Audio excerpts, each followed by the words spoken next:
So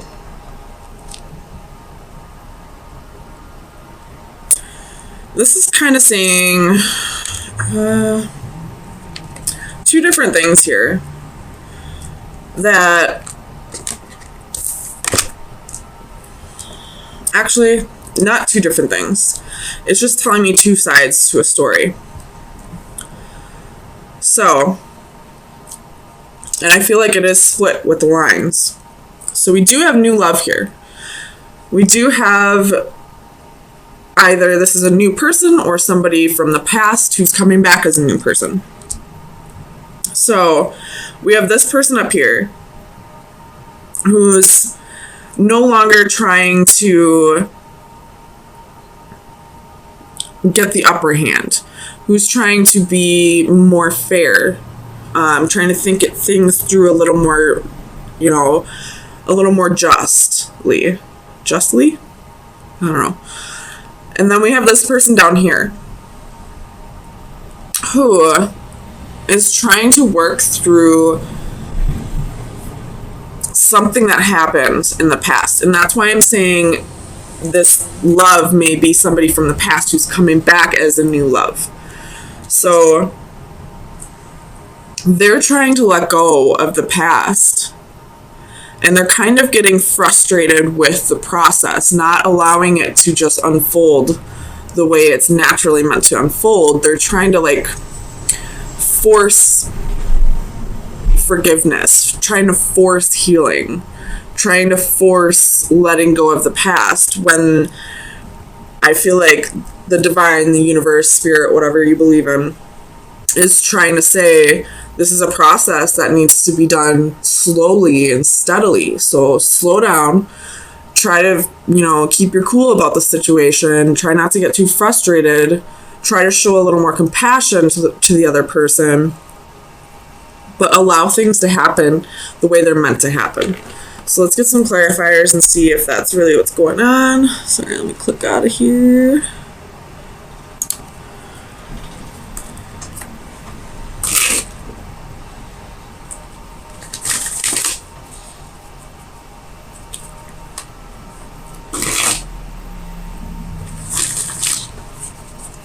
So let's clarify the Nine of Flames, Page of Coins. So definitely trying to move forward, turn over a new leaf, start things a different way. Tell me about the Page of Coins. Trying to manifest a different approach to the situation. I'm not going to take all these, but I'm just going to look at them. Okay, so we do have two queens in here with the Seven of Swords and the Devil and the Five of Wands and the Magician. So in the past, I feel like this person who's ready to move on and think of things a different way, they possibly had two partners. A Queen of Wands and a Queen of Pentacles. And with the Five of Wands and the Seven of Swords, this is, competition and deception. So there possibly was a third party situation here. And this person, whatever side of the spectrum you're on, Gemini, it could be vice versa, but I feel like this is the male and this is the female. But you're trying to look at things a different way, trying to, not be the person you were in the past. And this person's trying to allow that to happen, but I feel like they're rushing the process. They're not allowing the healing process to work naturally the way it should be. So this may be a slight tie-in to last week's reading, where it was this love can't come together until you both heal. I feel like somebody here has done quite a bit of healing in this last week and is ready to really work towards this partnership. And this person also has been doing a lot of healing, but is trying to rush the process along. Trying to trying to move things too quickly, I feel like. Whereas, you know, after this betrayal, after this deception, after this extreme hurt that she's been through, she just needs to take things slow and not try to, you know, rush through the stages of this process. Tell me about the 5 of Orbs. 7 of Cups.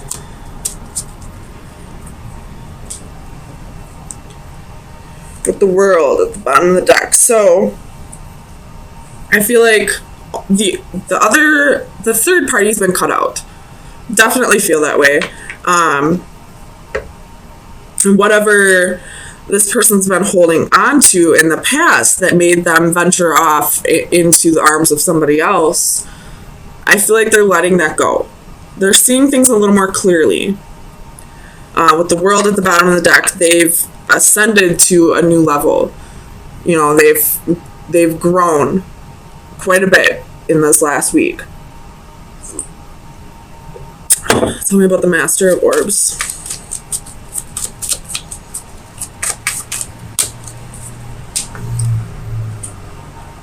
Ace of Wands. So with the 9 of Cups at the bottom of the deck. So whatever side you're on, whether you are the Master of Orbs or the Sage of Chalices, this king right here, which would be the King of Swords, he realizes where his heart truly lies, where his wish fulfillment is, where he feels this amazing passion with, and now he feels the love. Woo, abundance at the bottom of that, which would be the Empress. So he knows who his Empress is. And that's what's, you know, made him really realize that he's got to kick this into high gear, because he probably almost lost you. You probably almost walked away. Whichever side you're on. So, you know, he's really done the work this week. And I feel like it can be trusted because the Ace of Wands and the Ace of Chalices are upright. The Page of Coins is upright. The Master of Orbs is upright. He's being truthful. He's communicating with you. He's letting you know that he was wrong and he's ready to work past this. So tell me about the Sage of Chalices.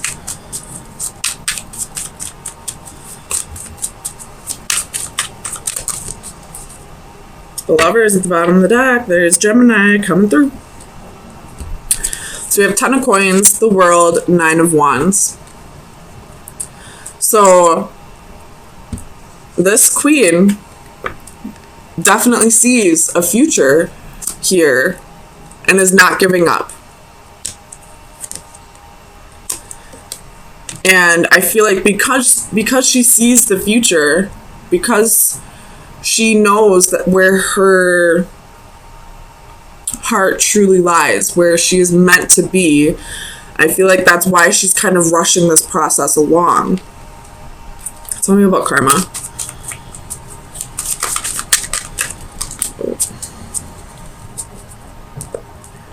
The Empress again at the bottom of the deck. Somebody could be pregnant. And that may be why we have the Sage of Chalices reversed, because the Queen of Cups reversed can be somebody who's emotionally imbalanced.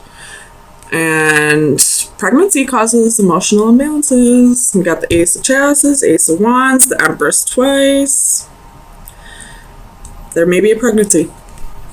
But with karma, we have the Knight of Wands and the Three of Cups. So definitely a third party situation. In the past. In the past, you guys. Don't freak out on this person. If there was a third party situation, this person more than likely told you about it. Because he is in the upright. The King of Swords in the upright does not lie. He communicates. So the karma is definitely, you know, learning to forgive each other. You know, she needs to forgive him. He needs to forgive himself. And both of you need to work past that. That's not the issue. You're both trying to work past that. and you're both doing well. It's just this queen, I feel like, is trying to push things on faster than it should go. Tell me about the adaptive crystals. The Empress. Why is she making it go faster? Because she's pregnant. We have Death at the bottom of the deck too, which I feel like is saying something about the Scorpio full moon that we're having on Saturday, with the wheel underneath that. So it's going to bring positive changes for sure. If you are pregnant and you're trying to rush things along, try to slow down. Just because you're pregnant doesn't mean you have to, you know, rush things in a relationship. You most definitely can take things slow even if you are pregnant.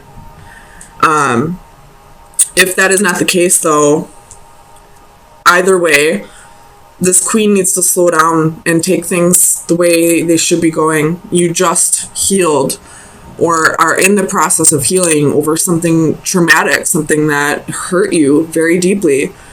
And although this person is definitely being truthful and wants to give things a second chance, you do have to take things slow. It doesn't matter how far your relationship progressed in the past.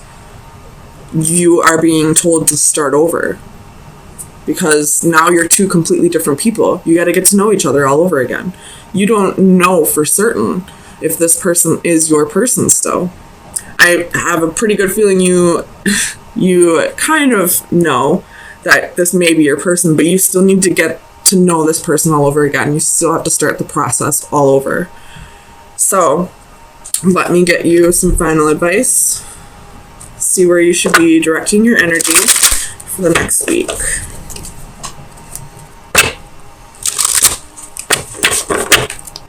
Final advice for Gemini. That was quick. Ooh, fears. Fears. So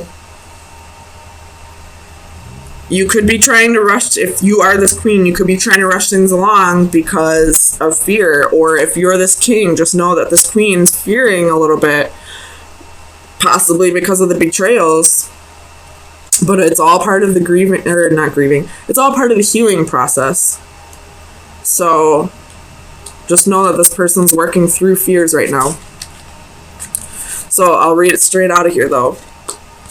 Danger, fear. Avoiding danger is no safer in the long run than outright exposure. The fearful are caught as often as the bold.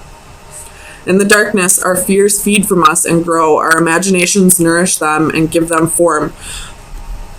Didn't we see a spider at the beginning of this? And spiders are one of my hugest fears. Just saying. Our imaginations nourish them and give them form. In return, they can weaken us further or trigger our defenses. This scene, a clear take on a Little Red Riding Hood, reinforces the concept that danger may not always be obvious. It may be hidden or disguised. In some cases, we are utterly fooled or taken by surprise and will suffer the consequences, but very often we have a sense that all is not right, that something is out of place. Our basic instincts are triggered and our senses are alerted. Is this the time for caution or boldness? Is all as it should be? Is he all that he claims to be? Is the offer too good to be true? I can take this one of two ways here. I could definitely say that this queen needs to slow down and reevaluate if this king is all that he's saying he is. And we do need to learn to protect ourselves a little bit more. Or this could be the other side of the spectrum where this king, although he's done the healing and he's, willing to give this another shot, he could be holding back a little bit, avoiding because of a fear. And that could have been what made him venture off into the arms of somebody else to begin with, is because there was a fear of commitment. So I guess it's up to you to decipher whether you are the one who needs to set up boundaries, or if you're the one who needs to, bring down the walls a little bit.